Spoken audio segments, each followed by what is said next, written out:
В тот вечер тайга словно замерла в ожидании чего-то страшного. Егор Кузьмич, охотник с 40-летним стажем, возвращался к зимовью, когда услышал странный звук со стороны реки. Это не был крик птицы или вой волка. Это был звук отчаяния. На середине реки, посреди черной полыньи, бился огромный олень. Его мощные рога то уходили под воду, то снова появлялись, взбивая ледяную кашу. Старик знал, в такой воде зверь живет не больше 10 минут. Кровь застывает, мышцы отказывают, и ледяная бездна забирает свою дань. Кузьмич не был спасателем, он был охотником.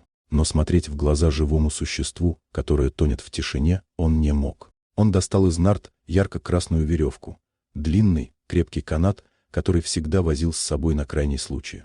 Старик, рискуя провалиться сам, подошел к краю и набросил петлю на ветвистые рога. Олень уже перестал бороться, он просто смотрел на человека своими огромными, полными слез глазами. Кузьмич уперся сапогами в скользкий лед и потянул. Лицо старика окаменело от нечеловеческого напряжения, вены на шее вздулись, а красный канат натянулся, как гитарная струна. Каждый сантиметр стоил ему литра пота на 30-градусном морозе. Когда мокрый, едва живой олень наконец оказался на твердом берегу, Кузьмич достал из-за пояса свой охотничий нож. Он посмотрел на зверя, ноги перебиты льдом, шкура содрана, олень не сможет встать. В лесу это значило только одно: ночью придут волки и будут рвать его заживо. «Прости, брат, так будет милосерднее», — прошептал старик, занося лезвие над шеей зверя. Но в этот момент луч заходящего солнца скользнул по горлу оленя, и Кузьмич замер.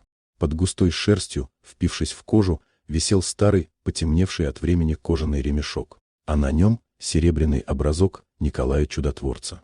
У Кузьмича потемнело в глазах. Нож выпал из задеревеневших пальцев прямо в снег. Охотник упал на колени, не обращая внимания на холод.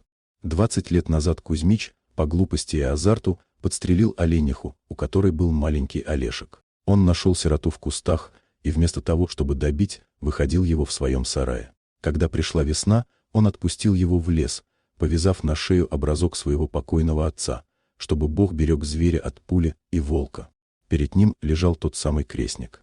Весь в шрамах, седой, прошедший через тысячи опасностей, он вернулся к своему спасителю именно тогда, когда старик сам почти потерял веру в людей и добро.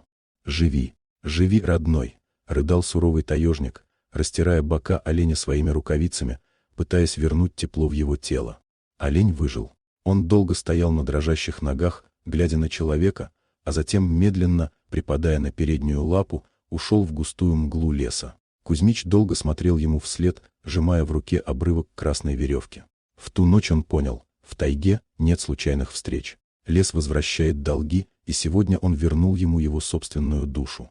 Дорогие друзья, если вам понравилось видео, поставьте лайк, а также подписывайтесь на канал, где наши авторские истории выходят каждый день.